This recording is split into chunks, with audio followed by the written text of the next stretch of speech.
9th, 2004, my stepdaughter got a new camera, took pictures, very beautiful pictures of the clouds. I put it on my desktop and noticed something. It's like, what in the world? She had a fit. She goes, this is your baloney. I don't want this camera. You take it back. You know, teenagers, they don't like stuff like that, anything that makes them look uncool. Well, she's got a twin sister. Her sister goes, I want to take pictures of UFOs, so she went out taking pictures. She wasn't going to download them until the next morning. Put the camera by the computer. We found the camera on the floor. It had 2 extra pictures on it. I'm going to let you look at this picture for a while. Do you see the eyes? This is the next picture. Now, do you see the eye, the nostril, and the mouth at the bottom? Yep, we call this one Curious George. It took an accident. We think it accidentally took a picture of itself and dropped the camera. August 13, 2004, I felt something sharp poking out of that strange lump in my hip. Remember that lump in my hip? It's a little sliver. Started poking out. Took it to the doctor. Doctor said, I don't know what it is. Looked at it in an x-ray. We can see it, but it's probably a fatty deposit. When it was taken out, it had fuzz all over it. And the fuzz, once it hit there, it looked like, white mold fuzz. I don't know how else to explain it. But once it hit there, it started melting, started liquefying. Cleaned it up, put it in a test tube, took it home, called the researchers. They said, oh my God, you have an implant. It's like, huh? Well, take all kinds of pictures of it, videotape it under different lighting conditions, and then hide it. Well, we did. We videotaped it, took pictures of it under regular light, under black light. Interesting thing, under black light, the darn thing turned orange. We shut off the black light, the damn thing still glowed orange. My wife was in charge of hiding it. I didn't know where she hid it. I went to bed. We went to bed that evening, and I hear this high-pitched squeal coming out of the radio next to my bed. I woke up the next morning, told my wife about it. She goes, oh, no, the implant. She hid the implant in the test tube in the back of the battery compartment. We took the battery compartment, opened the battery compartment, and we found that the implant in the bottom of the test tube were blown to bits. This is how small those pieces are. This is really kind of cool, actually. This was sent to Cal Berkeley. When we sent it in a sterile jar. By the time it got to Cal Berkeley, it had made a teaspoon of its own amino acid, something that they're still trying to identify. It was blown apart, they figured out by high-frequency sound. Remember those little hairs I told you about? There's evidence of those little hairs. Even more amazing, these tiny, tiny, almost virus-sized microscopic computer chips, they think. Tiny microscopic gears in this little... They determined that it is some kind of biological nanotechnology that we don't have, and it totally flipped them out. December 20th, 2004, it got real for me. And this is probably why Audrey called. We were getting broken into all the time. We had surveillance cameras. Our surveillance was being cut. There were police helicopters following us everywhere we went. I worked pretty close to home. I rode my bike. Didn't really need to drive my car. I had 4 guys in a black unmarked SUV pull up, started saying something to me, but because we were behind other cars stopped at a stoplight. Well, it turns out they knew exactly where I parked my bike. They had to have cased the area because I parked my bike behind my work.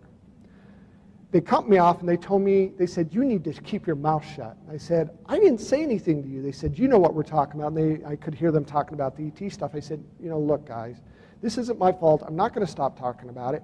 We got in a fight. They started doing their karate kung fu moves on me. I had a big chain that I wrapped around the seat of my bike, and I hit one of them on the head, and I hope I didn't kill him, but I knocked him out.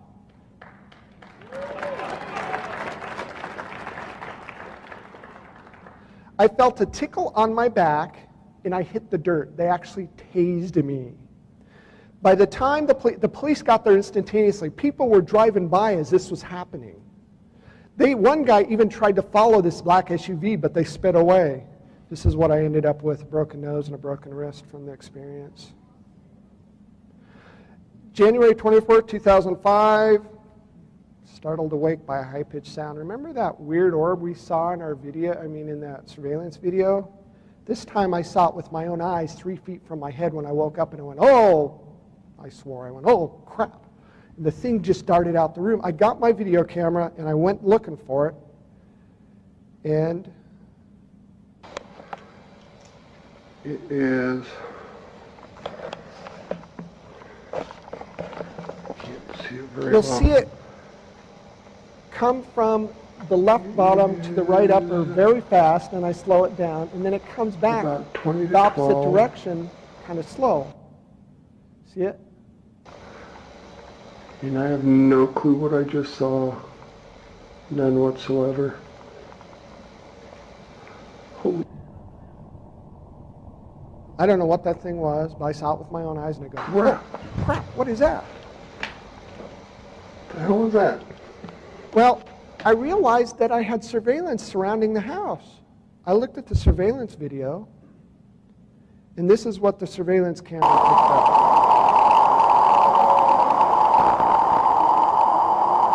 Now it goes in the house, comes out the side, out the wood, and weaves in and out of the, like it's the wood's fabric or something. It's the craziest thing. And it disappears, disrupts the camera, ends up in the top window, comes down through the wood of the side of the house, and it's just weird. February 19th, 2005, our van mysteriously broke down. We were coming back from Colorado Springs to Denver, about 80 miles. We stopped at a hamburger place. This white car drove by very slowly, and suddenly our car stopped. 2 hours later, we got it to a mechanic. He said, was your car hit by lightning? It's like, how could it be? It's a sunny day out. He said, it looks like all your electrical system was fried. This is important. Now, I'm not going to show you the video because there's going to be, in fact, I'm going to have them come up briefly talk about what they're doing with the documentary or with the feature film. But they're going to show this in the documentary. I'm showing you stills, but the video is quite amazing. My stepson had friends over, and they hacked into my computer.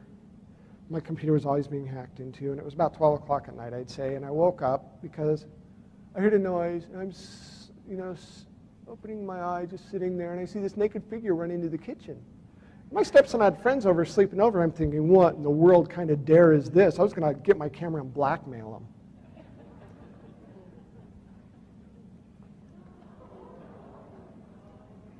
You should see the video. It's quite astonishing. I was just about to shut off the video. I went upstairs to their bedroom. They were still asleep. They said, something woke us up. We don't know what it was, and they were still kind of half asleep, half awake. I was just about to shut off my camcorder, and I see this thing peering at me. It closes its eyes, ducks down a little bit, and slowly moves away.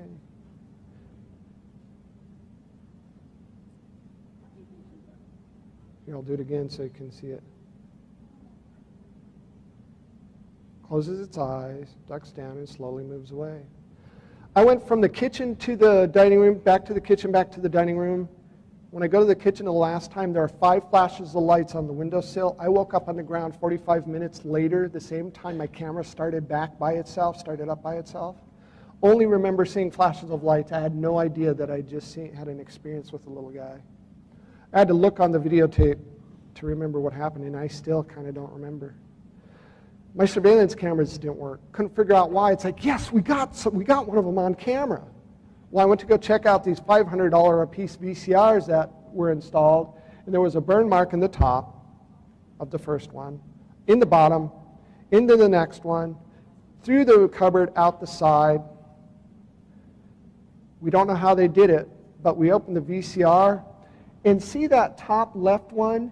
There's a little kind of blob. That's a ceramic diode. Ceramics usually blow up at about 1,000 degrees, something like that. This is melted. How in the world do they do that? March 11, 2005, we received a greeting card or an envelope with a warning from Colorado Springs somewhere. It says, in their daily lives, all are braver than they know. Good luck.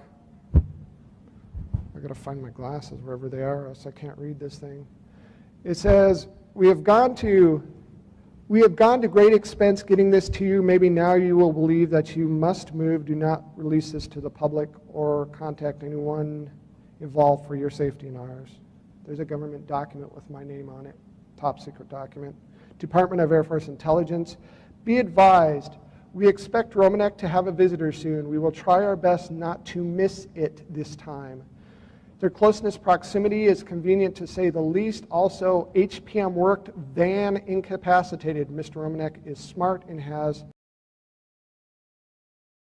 system. It also seems that he is getting inside help. We will investigate it. If Romanek stays at location, HPM can be used on residents and on parties involved if available. As you know, subject must be in range, and we will follow up as things unfold, but follow is spelled fallow. It's misspelled. Being dyslexic, I had no clue it was misspelled. But I thought this was a fake until I found out that HPM stands for high-powered microwave, and that's what they hit my van with. That's what they, remember my van died? Well, apparently they were using it on our residents too, and this is the result. And if I would have been smart, I would have got out of there, because every time this would happen, our feelings would heat up. But the speakers in our house, even if they weren't plugged in, would go off periodically. Okay, today is May 5th, 2005. We have problems with our speakers buzzing all the time, and I wanted to let you see and hear for yourself. This is our speaker.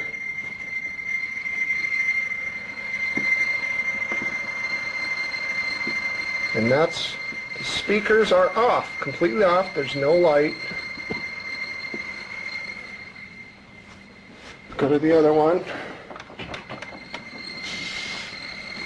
Can you see? I don't know what the hell's causing all the speakers to go off like this.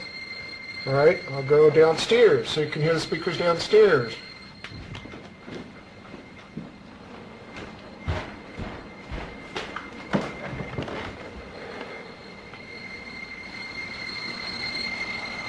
No matter where you went in the house, this had happened. Even though speakers that were complete, my stepdaughter had a ghetto blaster that was in the top of the closet unplugged, and it was doing it with that. And the higher you get in the house, the louder it got. Okay, I'm and I'll go up to the upstairs bedroom, and I want you to get a pattern of this thing. So we'll get this where the power goes out, because the power usually goes out. All right. This is, you can already hear it. It's really loud.